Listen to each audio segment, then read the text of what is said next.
सहरोज़ा तहफ़्फ़ुज़ औक़ाफ़ workshop बराए क़ुज़ात झारखंड, उड़ीसा और मगरबी बंगाल 24 ता 26 आज इख्तिताम पजीर हो गया है।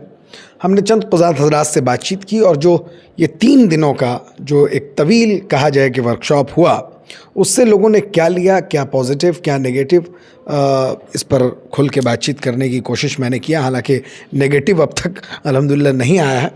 तो एक काजी साहब हमारे साथ मौजूद है। काजी साहब, आप कहाँ खिदमत अंजाम देते हैं? मैं मोहम्मद अफरोज़ सलीमी अलकासमी, नाइब काजी इमारत शरिया जमशेदपुर झारखंड से ताल्लुक़ रखता हूँ। अच्छा, माशाल्लाह। तो आप जो है चूँकि अज़ान नमाज का भी वक्त हो गया, हम लोगों को जाना है, तो एक आध मिनट में जल्दी कुछ सवालों का जवाब आप दे दें। इस वर्कशॉप के ऊपर ओवरऑल आपका क्या तासुर है? माशाल्लाह ये वर्कशॉप बहुत ज़बरदस्त और बहुत ही जामे और कीमती हुआ, और हज़रत अमीर शरीयत ने जो वाज़ेह पैगाम दिया इसके ताल्लुक़ से वो निहायत ही कीमती है। इसको अमल में लाना चाहिए। और मैं समझता हूँ तमाम क़ुज़ात के अलावा भी वक्तन फ़वक्तन अगर जो असरी उलूम से ताल्लुक़ रखते हैं उनके बीच भी अगर इस तरह प्रोग्राम हो जाए तो माशाल्लाह बड़ा फ़ायदा होगा इससे।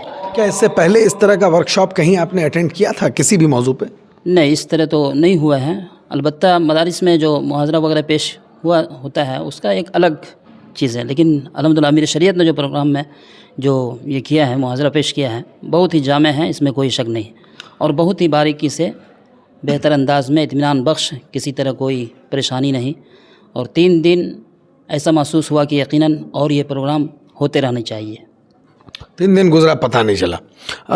एक सवाल ये है कि आपको क्या लगता है कि ये चूँकि असल में आवाम में जाके बेदारी मुहिम चलाने और आपको क़यादत व सियादत की जो ज़िम्मेदारी हज़रत ने दी, मकसद और गोल और आखिरी जो हदफ है वो यही है कि आप जाके इसके ज़रिए से इस प्रेजेंटेशन को सीख के आवाम में बेदारी मुहिम चला सकें और गांव, पंचायत, करिया, ब्लॉक सतह पर लोग बेदार हो जाएं, वो जाने कि इशू क्या है। कितना मौसर होगा? यकीनन जितने क़ुज़ात हज़रात यहाँ पर तशरीफ़ लाए थे पूरे बिहार, उड़ीसा, झारखंड, बंगाल के सारे लोग अगर मेहनत करके इस काम को अंजाम देंगे तो यकीनन काफ़ी बेदारी पैदा होगी। और बहुत सारे लोग जो अब तक इस बिल को सिर्फ़ और सिर्फ ये जानते हैं, तफसीली नहीं जानते हैं, तो इन क़ुज़ात हज़रात के ज़रिए वो तफसीली चीज़ें उनको मालूम हो जाएगी। बहुत बहुत शुक्रिया। तो झारखंड जमशेदपुर के नायब काजी साहब हमारे साथ मौजूद थे। बड़ी बेबाकी से इन्होंने बताया और अपने तासुरात का इजहार किया। काजी फ़खरुद्दीन साहब हमारे साथ मौजूद हैं। सन 2003 में जब डॉक्टर APJ अब्दुल कलाम साहब आए थे तो मैं इतना बड़ा था और ये इतने बड़े थे, अभी भी उतने ही बड़े हैं, जिस्म जुस्से में थोड़ी तब्दीली आ गई। काजी साहब, बहुत इस्तकबाल आपका। कहाँ खिदमत अंजाम दे रहे हैं आप? जज़ाकल्लाह, शुक्रिया कि आपने मेरा तारुफ भी पेश कर दिया उसी एतबार से। जी, मैं इस वक्त दारुल क़ज़ा इमारत शरिया शहर पुरुलिया में खिदमत अंजाम दे रहा हूँ। माशाल्लाह। तो ये जो पूरा वर्कशॉप हुआ, 3 दिन आपने अटेंड किया, 3 दिन का ये पूरा वर्कशॉप बड़ा लंबा रहा, लेकिन कैसा तजुर्बा रहा? क्या किसी वक्त बोरियत लगी या इत्मीनान महसूस हुआ, अच्छा लगा? क्या पूरा तासुर है आपका, इस पर आप बयान फरमाइए। देखिए, बोरियत की बात नहीं है, बहुत सारी चीज़ें ऐसी सामने में आई हैं यकीनन उसका इल्म नहीं था और इससे बहुत कुछ सीखने का भी मौका मिला। और आपकी जो मैनेजमेंट कमेटी, आपकी जो इंतज़ामिया है, यकीनन इस तरह तरतीब आप लोगों ने दी है कि वक्फे से जो इंतज़ाम आप लोगों ने किया है, इस एतबार से हम लोगों की बोरियत महसूस होने नहीं दिया। और हज़रत अमीर शरीयत दामत बरकातुहू ने जो सवालात का सेशन रखा, इसके ज़रिए से भी बहुत कुछ हम लोगों को समझने का मौका मिला, उससे भी तफरीक का सामान हुआ और उस सवालात और जवाबात के समझने से बहुत कुछ फ़ायदा भी हासिल हुआ। माशाल्लाह, बहुत अच्छा। भी जो कुछ क़ुज़ात हज़रात हमारे साथ। काजी साहब, आप कहाँ खिदमत अंजाम देते हैं? मैं रामगढ़ ज़िले में खिदमत अंजाम दे रहा हूँ। जी, मुख्तलिफ स्लाइड्स के ज़रिए हज़रत ने अपना प्रेजेंटेशन पेश किया जिसमें कई सारे स्लाइड्स थे। मैं समझता हूँ कि अब तक तकरीबन 60-65 स्लाइड्स ऑलरेडी कंप्लीट हो चुका है। तो कोई एक स्लाइड का जिक्र कीजिए कि वो आपको अच्छा लगा हो और उसको कैसे आप जाके पेश करेंगे आवाम में। इसमें जो सबसे पहली बात कानून के हवाले से जो उसका नाम तजवीज़ किया गया है और उस तजवीज़ करदा नाम के एतबार से जो अभी हज़रत अमीर शरीयत साहब ने उसके अंजाम कार की ख़राबियों के हवाले से जो तज़किरा किया और जिस वाज़ेह अंदाज़ में ये बतलाया कि ये नाम अगर इसी नाम के साथ मंजूर हो जाता है तो आइंदा किस मुश्किलात का सामना करना पड़ेगा, ये बहुत वाज़ेह अंदाज़ में समझाया गया और ये मुझे बहुत बढ़िया तरीक़ेकार लगा। بہت اچھا، ماشاء اور اللہ۔ اسی کے ساتھ ساتھ جو ہے کہ یہ اس طرح کا جو پروگرام ہوا، یہ عصر حاضر میں افہام و تفہیم کا جو ایک طریقہ کار جو چل پڑا ہے، اس طریقہ کار کے اعتبار سے یہ بہت کامیاب پروگرام ہے۔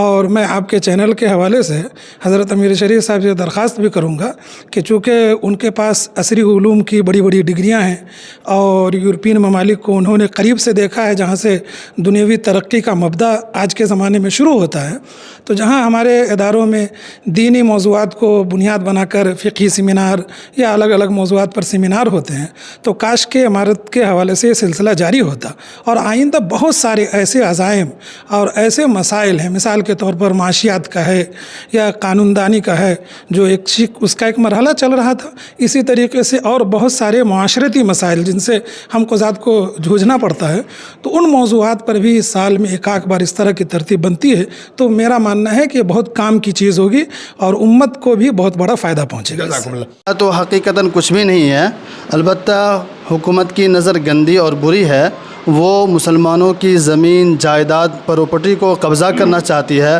ناحق چھیننا چاہتی ہے، حالانکہ جو ہندوستان کا جو قانون ہے، قانون کی جو بالادستی ہے، قانون کی حکمرانی ہے، اس پر چلنا ایک جمہوری ملک میں ضروری ہوتا ہے، لیکن حکومت ایسا نہیں چاہتی ہے، بلکہ ناجائز طریقے سے مسلمانوں کے جائیداد کو چھیننا چاہتی ہے، جو کہ ہندوستان کے جو قوانین ہیں، قوانین میں مثلاً 25 ہے، 26 ہے، 30 ہے، جو کہ جس ترمیمات سے کی وجہ سے خرابی لازم آتی، اس میں سے یہ آرٹیکل ہے، یعنی 25، 26 اور 30 اس کے خلاف لازم آ رہا ہے، جو کہ صحیح نہیں ہے۔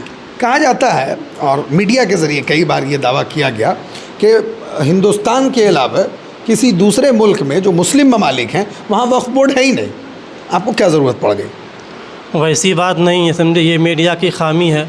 انہوں نے تمام ممالک کے جو وقف کے وہاں پہ جو رواج ہے ان کو انہوں نے پڑھائی نہیں، وہ صرف اور صرف افواہ پھیلانے کے لیے پروپیگنڈا کے طور پر۔ آپ کوئی مثال دیجئے، کہیں کسی ملک میں ہے کہ کیا دے سکتے ہیں آپ؟ جیسے عرب میں ہے حرمین وقف ایکٹ ہے، اس کے علاوہ ترکی میں ہے، تمام جو اسلامی ممالک ہے ہر ایک میں موجود ہے۔ ہندوستان کے علاوہ جو ممالک ہے اسلامی ممالک، اس میں ہندوستان سے کہیں زیادہ وقف کے املاک موجود ہیں، لیکن میڈیا یہ بات بتانا چاہتی ہے، ہندوؤں کے کو یہ بات کہنا چاہتی ہے کہ مسلمان وقف پہ قبضہ کیے ہوئے ہیں، وقف صرف اور صرف ہندوستان میں ہے، ہندوستان کے علاوہ کہیں نہیں ہے۔ جیسا کہ آپ نے ورکشاپ میں سنا ہے کہ حضرت امیر شریعت نے بتایا ہے اور کہا ہے اور دکھایا بھی ہے کہ ہندوستان کے علاوہ بہت سارے اسلامی ممالک ہیں کہ جہاں پہ آپ دیکھیں گے کہ وقف کے املاک بہت زیادہ ہے، اور انہوں نے وقف بہت ساری کی ہے، جیسے ترکی میں بہت سارے 75% اور دیگر ممالک میں بہت زیادہ وقف کے املاک ہے۔ ہندوستان میں ہی نہیں بلکہ ہر جگہ ہر ممالک میں وقف کے املاک موجود ہیں۔ کیمرامین محمد شاہد رحمانی کے ساتھ فضل رحمان رحمانی، رحمانی لائبریری، خانقاہ منگر۔